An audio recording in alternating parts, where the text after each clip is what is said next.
Hello friends and welcome to StudyIQ. I am Joycey Joy and today we will be discussing about the learning poverty reduction, the World Bank targets. So World Bank has set certain targets for achieving learning poverty reduction. So we will be discussing about it in detail in this lecture. We will discuss about the current affair. We will see what is the target set up by the World Bank, and we will also discuss about the definition of learning poverty. We will see here what is meant by learning poverty. We will also discuss what is the current situation or the current status of learning poverty around the world. Also, we will see why learning poverty should be eliminated. What is the significance of elimination of learning poverty?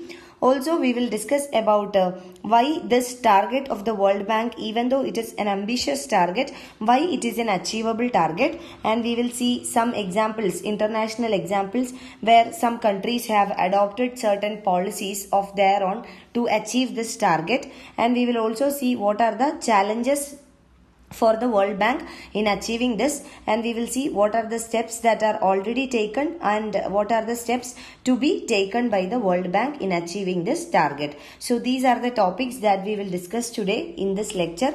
Let us first move on to the current affair. Let us see what is the current affair. Now coming to the current affair, the World Bank. The World Bank has introduced a new learning target.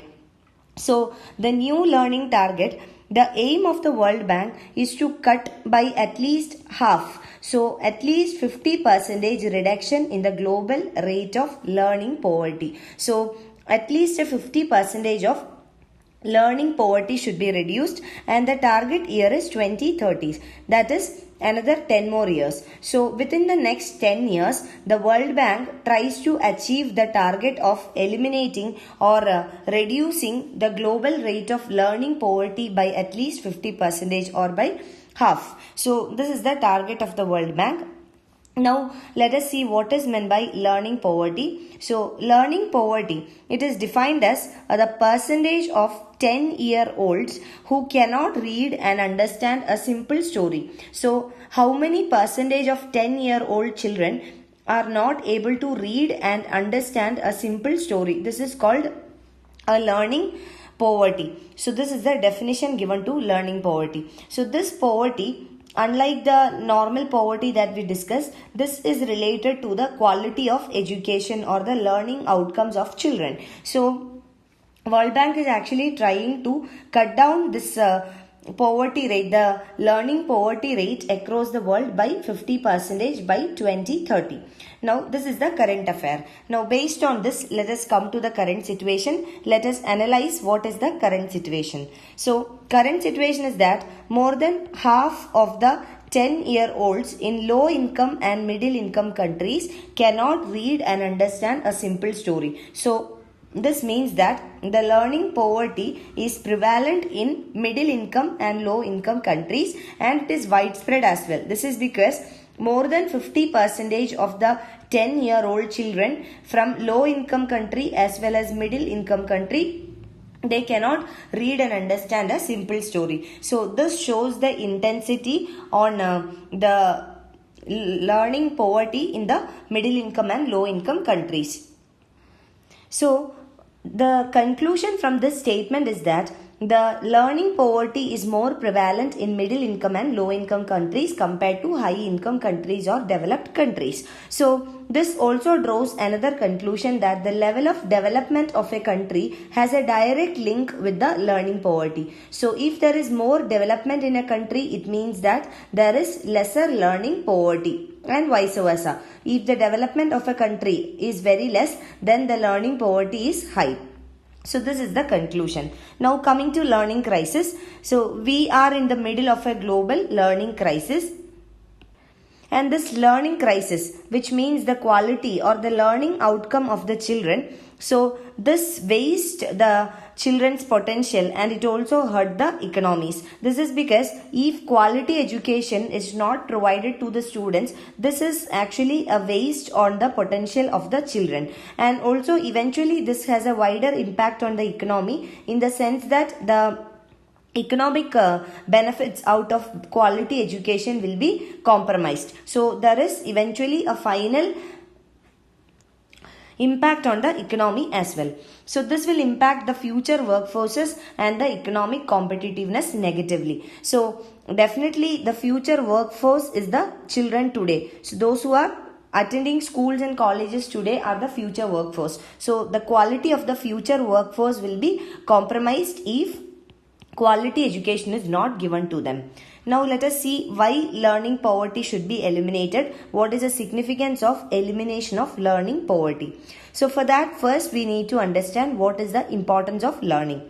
So what is the importance? Learning to read. It is an essential skill, and only if a child is able to read and understand what he reads or what she reads, only then she or he will be able to comprehend. And comprehension of things or whatever a person reads, this is very important.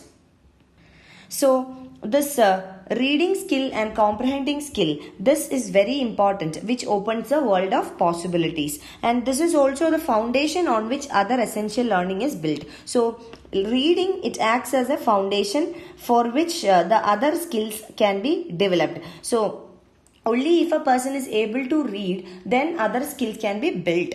Now that is why it is very important. Now, considering this importance of learning, wiping out the learning poverty is a matter of urgent importance, and it is a key for eliminating the poverty. Why? Because if quality education is given to the children today, then definitely they will become quality workforce with the skill that is required or demanded by the industry. So this will produce quality workforce in the future.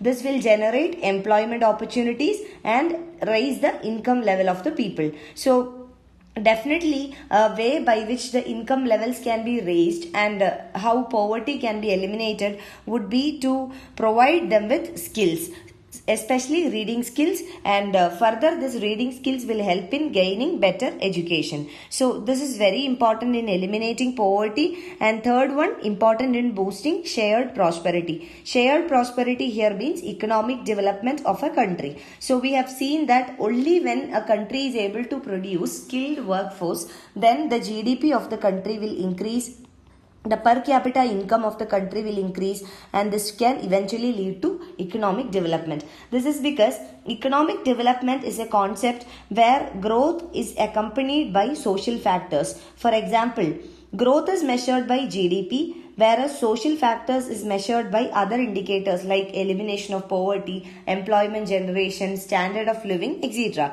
So growth along with social factors will give development, economic development. So boosting a shared prosperity essentially requires quality education for the younger generation. Now, fourth factor is stagnation. Now here we are talking about the stagnation in the progress in the learning, reducing learning poverty. So stagnation, why? Because over the last several years there is little or no progress in reducing the learning poverty. So that is why we call it as a stagnant situation, where the learning poverty has been given very less attention in the past few years. Now let us come to the data that is available between 2000 and 2017. That is between these 17 years, there have been only a 10% improvement in the learning outcomes for primary school aged children globally. So within 17 years, only 10% reduction could have been achieved. So that is why it is stagnant or very minimal. So if this pace continues, 43% of the 10-year-olds will not be able to read by the year 2030. So this is the data that is available. Now let us see why the target of the World Bank is achievable. So even though it is an ambitious target in the sense that the target is to eliminate or to reduce the global learning poverty by at least half or 50% by the year 2030. That is within a period of 10 years, they aim at reducing the level of learning poverty. So this is obviously an ambitious target, but at the same time this is achievable. Why? Let us understand. So here first we will consider the target year. So target year is 2030. So the children who will turn 10 years in 2030, they will be born only in 2020. That is in the next year. So the learning abilities or the learning outcomes is measured for the 10-year-old children, and the target period is 2030. So these children are only about to be born. So they will be born only in 2020, that is in the next year. So if we work urgently, there is an opportunity to reverse this trend. This is because this quality education needs to be provided for children who are yet to be born. So if considerable efforts are put in this direction, it is definitely an achievable target. And the target set is ambitious but achievable, and it should galvanize action towards achieving the SDG 4. SDG 4 is Sustainable Development Goal 4. So what is the Sustainable Development Goal 4? It is ensuring quality education for all. So here two things are important: quality education and for all. So first one talks about the quality of the education. Now second factor talks about the universality, that is quality education should be available to everyone. So accessibility should be given to everyone, and it should not be merely just some education but quality education. So this is SDG 4, and working towards this target will definitely help in achieving this target of World Bank, and it will definitely require tripling, that is into 3 rate of progress worldwide. So this can be done if every country can match the performance of the countries that made the most progress between 2000 and 2015. So it has to put maximum effort. All the countries have to put maximum effort in this direction and triple the rate of progress.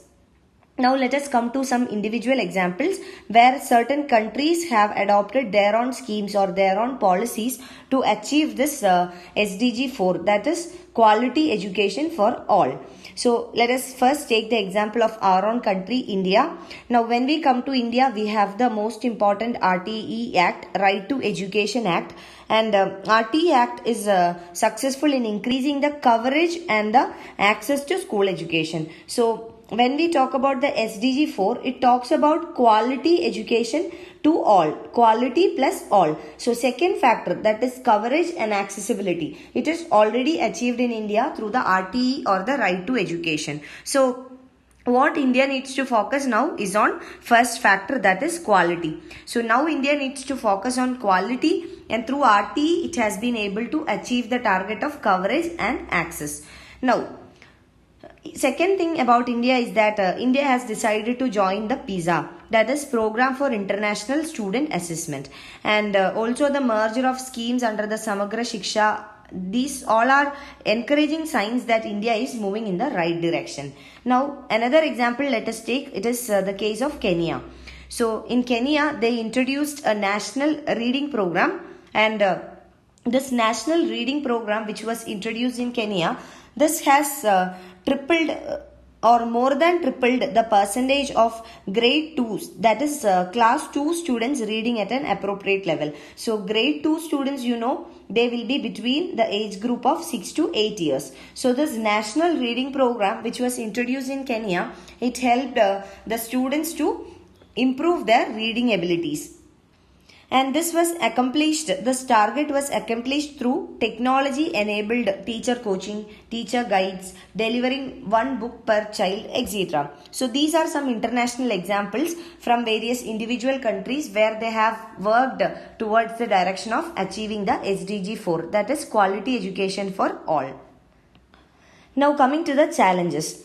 So the challenges of reducing the learning poverty, this will differ between countries and between regions. This is because the countries, they are categorized into low income country, middle income country and high income country. So for the high income countries, it would be easier to achieve this target, and this would be most difficult for the low income country. So country wise there would be differences in achieving the target, and challenges would also be different. Now coming to regions. So regional disparities or regional differences can also be there. So according to region, the challenges can also vary. So this is one challenge. Now, second challenge is that in some countries, the access to school itself remains a big problem. So the target of the World Bank is to eliminate or to reduce the learning poverty. So here a major focus is on quality. But before ensuring quality, what has to be ensured? The access has to be ensured. So without ensuring there is access to school, ensuring quality cannot be possible. So second challenge would be that in several countries still there is a problem or challenge to access to education. Now third challenge would be that in certain countries the problem is with that of quality of education. Children are in the classrooms, that is accessibility is there but they are not learning. That means the quality of education is not good. For example, several states in India, even though RTE, the right to education, has been introduced, India is not able to achieve the target of quality education even though accessibility is ensured. So these are the challenges. Now let us discuss about the steps taken and what are the steps that are required. Now first one, the World Bank has set a global target. So this global target will help World Bank to work with other countries to define their own national learning targets. So the countries at the national level, they can set their own targets. Now second one, cutting the learning poverty by half in the year 2030. This is just an intermediate goal. So the ambition of World Bank is to bring down this to zero. So the 2030 target, this is just an intermediate goal.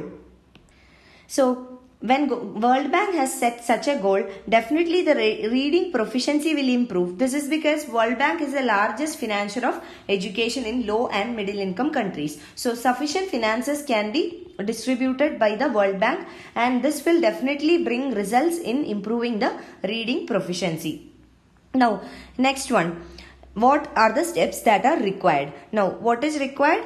We need to provide a detailed guidance and also practical training for the teachers to achieve this target. This is because teachers are the focus of this target. So we definitely need to focus on teachers to give them guidance and training. Now second one is to measure the learning outcome. So even though the target is set for 2030, intermediate measurement or monitoring of the learning outcome should be done. Third one is the role of innovation and research, and fourth one is the use of technology. So all this put together will help in achieving the target set up by the World Bank. You can find the PDF of this lecture on our website www.studyiq.com. You can follow my Facebook page for more video updates. You can write to me at joyce.studyiq@gmail.com for any of your queries and clarification. Thank you.